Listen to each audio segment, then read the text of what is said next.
Welcome. I am marketing expert and business coach Melissa Kellogg-Lewick, and this is the Doing Business Like a Woman podcast, where we are exploring and teaching you how women are reinventing the way business is done and money is made to help you create greater impact and financial freedom, one business at a time. Well, hello, my friends. How are you? Hope you're having a fabulous day or evening, wherever you are, whatever is going on. I hope it's fabulous. I feel like I haven't recorded a podcast in a little while, and I guess I haven't. I was away last week on a mastermind retreat with my coach and my mastermind sisters, and we were in Jackson Hole, Wyoming, which was super fun. I'd never been there before, and it was so beautiful there. It was a little different than I expected. You hear a lot about, or I guess I've heard a lot about Jackson Hole and just thought it was going to be very posh and kind of Aspen-like, but it's not. It's a little more country, a little more cowboy, and I love that part of it. So I really enjoyed it there. It was beautiful and pretty laid back and relaxing. And the fall colors were so brilliant. I don't know if you saw any of my stories, or I can't remember if I did a reel, but it was really beautiful there. And I had a great time. I learned so much, had a really great opportunity to just step away from the everyday, day-to-day parts of business and just like pull back to that 30,000 foot view. And we did a business audit, and I spent a lot of time doing that. It was so interesting because I feel like my business is in and it has been the past couple of years, a really high growth phase, and I have a lot going on. And so it's all moving so fast sometimes that it's really nice to just take a step away and look at everything and just think about how I want to refresh things and, just get a fresh perspective and get coached. I got my butt coached off, which was awesome. And so I have come back and I feel like I have so many great ideas and so much more clarity and lots of exciting things that I want to teach you and share with you. And the first one being what I'm going to teach you today, which is basically how to grow your audience. And it's so important. I know that we are talking about all the ways that I know of to help you achieve your fourth quarter goal and set you up for all the success in 2023. And so that's where we're going with today's episode.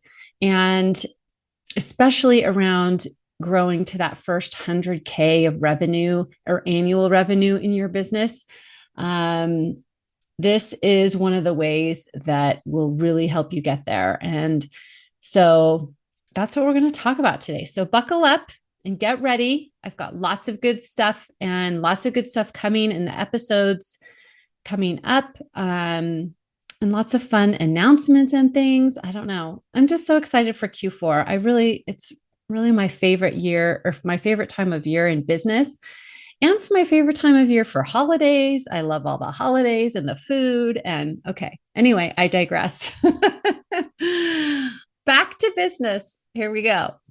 So one thing that I see so often with amazing businesses and amazing women that I meet and that I talk to that have these just gorgeous businesses and great client results that they can point to and irresistible offers that they have put together and great programs and all the things, but they're just not growing at the speed that they want to. They're not making the money they want to. And so often they're just like, what is going on? What am I doing wrong? I'm posting on social media every day.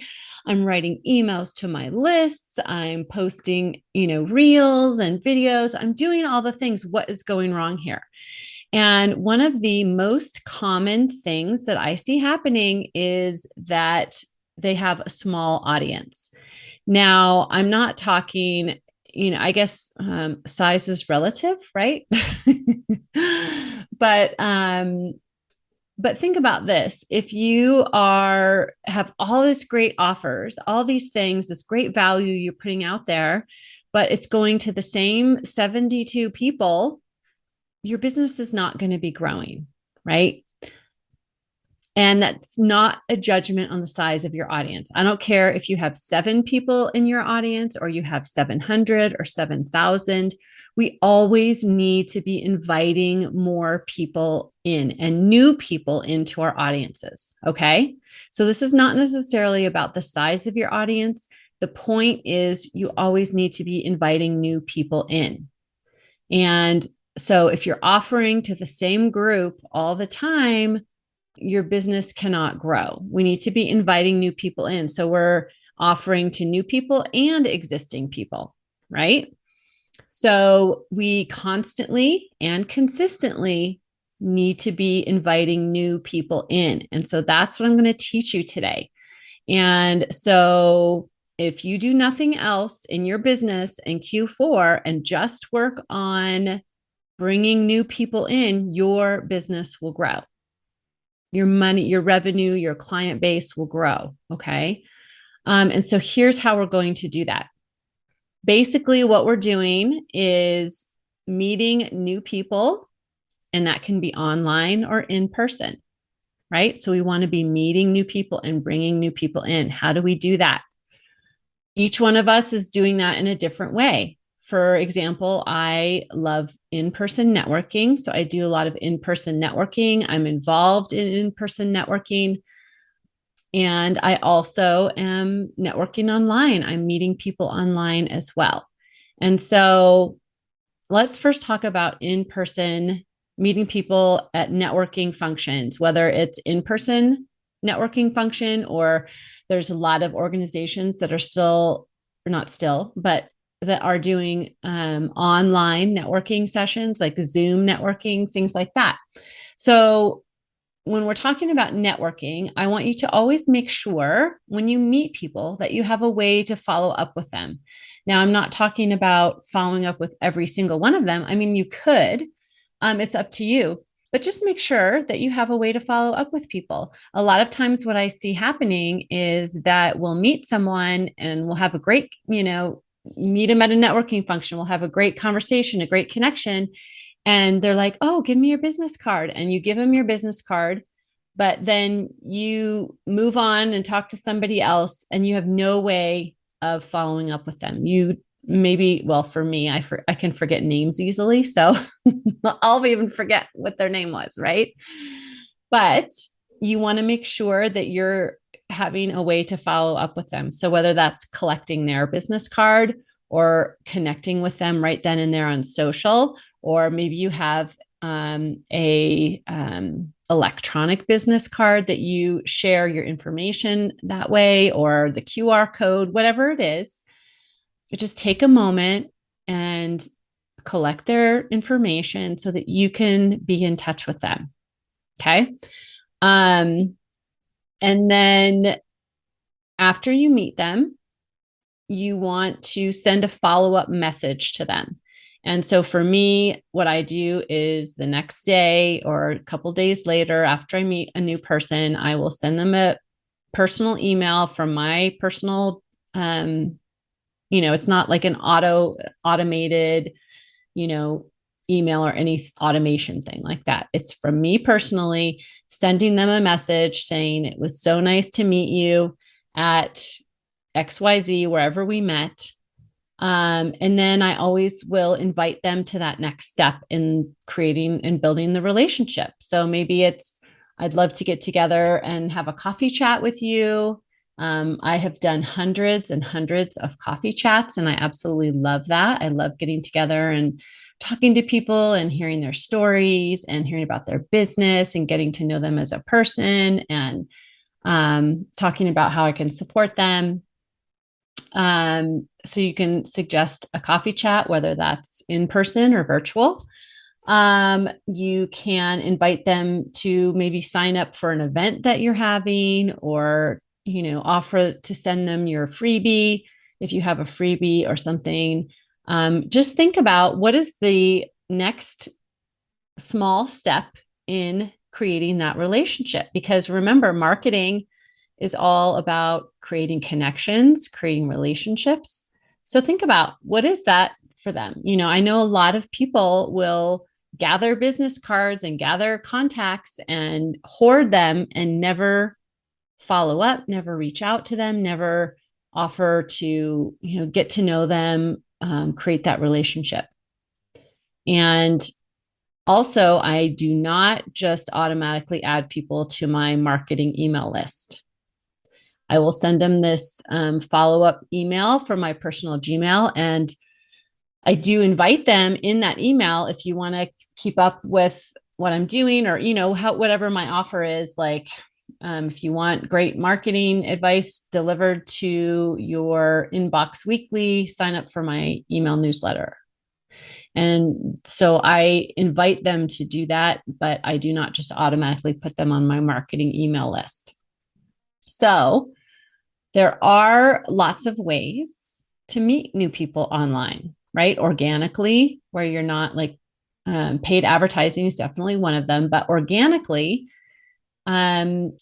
if you are not one that goes out to networking meetings, or maybe you just, like, for me, I like being able to network even while I'm, sitting on my couch in my jammies. And you can do that online if you're networking online as well. And for example, Facebook groups. And if you find groups online where your best fit clients hang out, then just go into those. I mean, just think of those as like a networking group, right? You walk in, you go into the group, and you're going to serve and meet people, not sell. We're not selling in groups. We're meeting people. We are offering value. We're answering questions. We're just being a normal human, making friends, right? And so what happens then is that when you do that, people will reach out to you. They will go and check you out on your social media profile. So if you're in Facebook groups, they're going to go to your Facebook profile and check you out and see what you're up to, what you're doing, what kind of business you're in. And then from there, you have to make sure that your social profile will lead them in the next step in that relationship, whether it's, to download your freebie or message you, or, listen to your podcast or whatever it is. Think about what's the next easy step for them there. Another way to meet people online and invite new people into your audience and new people to get to know you is by using hashtags. And that's mainly for use on like Instagram or LinkedIn or TikTok. So I would think about what hashtags that your best fit clients are using, are looking at. And if you don't know, you can go check out your clients and what they're doing, what kind of hashtags they're using. You could look at what others in your industry, what kind of hashtags they're using.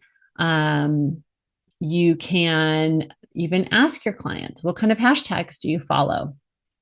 And just do a little research, but start using some hashtags. And that allows new people to get exposed to what you're doing on Instagram, LinkedIn, and TikTok, and other platforms too. And then paid advertising is also a way to be introduced to new people.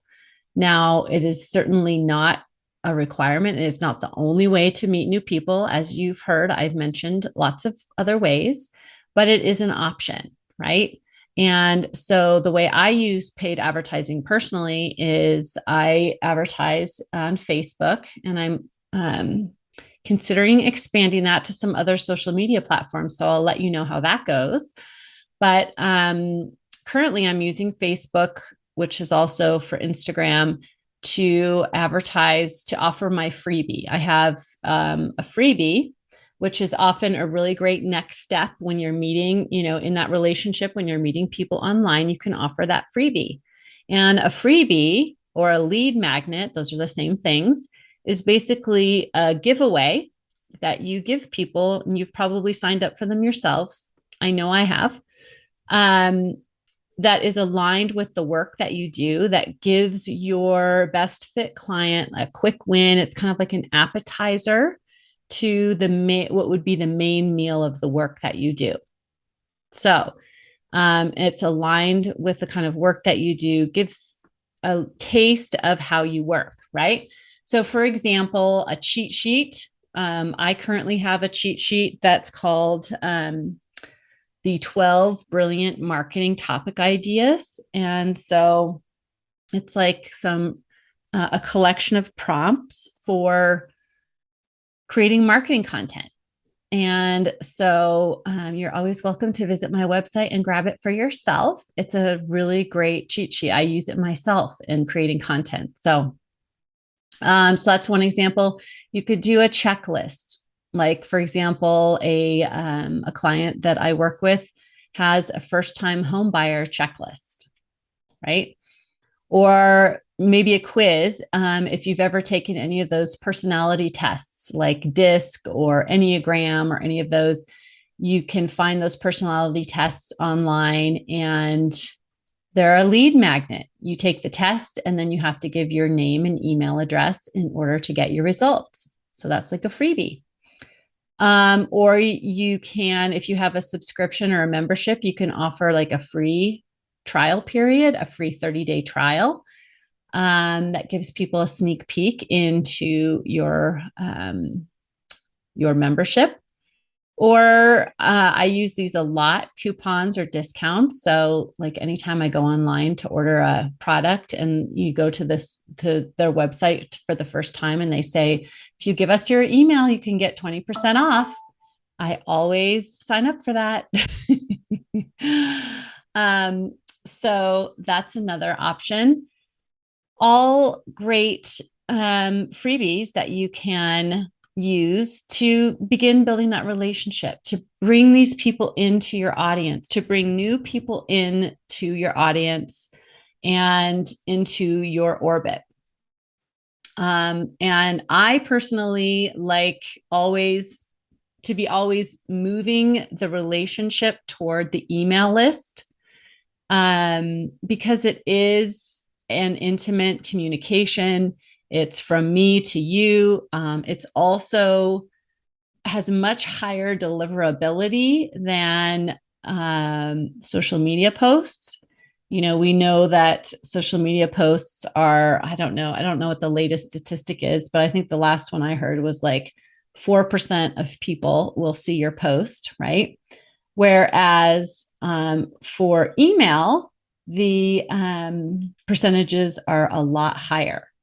Like, let's see, if I can put my finger on those percentages right now. I don't have it right here in front of me. I thought I did. Sorry, guys. But anyway, it's much, much higher than 4%. And I'm going to be talking much more about email marketing in the next episode, and how it is an essential part of growing your business, your revenue, and achieving your goals. And so we're going to talk about that. So that's why I don't have that statistic right here, but I thought I did. I thought I had it close by, but I don't. But anyway, the point is, I always like to be moving that relationship to the email list, because we have a much more direct connection to the client, to our potential clients, to our clients. And we're not at the whim of the algorithm. We're not at the whim of whatever the social media platforms are doing. I mean, we could wake up tomorrow and they're like, oh, you've got to pay $50, a connection to view your list of connections, or I don't know. They could do whatever they want because they own the platform, and we are on there at their mercy, right? So I think social media is an amazing way to connect with new people. But as we're moving the relationship along, we want to be bringing them to that email list. So yeah, definitely let's be growing our audience. And that is how we are going to continue to be growing our business, is by bringing new people in. So we always need to be thinking about where in my marketing am I bringing new people in? And so that I have new people to make offers to, new people to be developing relationships with, new people to be serving while we're serving those that are already here. And that's how we create that balanced marketing plan, right? We want to be having new people coming in and we want to be serving them in a highly valuable way. So that's what we're going to be talking about next, is once we bring all these people in, these new people in, what do we do with them? How are we going to serve them well? What do we offer them? Because this is all part of how we're going to grow, achieve that Q4 goal, and set ourselves up for a really successful 2023. And that's what I have for you today, my friends. And I hope you have a fabulous rest of your day. And I will be back with you next week. Have a good one. Take care. Bye. If you like this podcast, then you have got to sign up for my free on-demand video training, Grow Your Sales Doing What You Love, where I teach you in depth my simple process that you can implement right away to harness your mindset and your skills to grow your sales to whatever level you want. So go grab that now. The link is in the show notes, and I'll see you next time.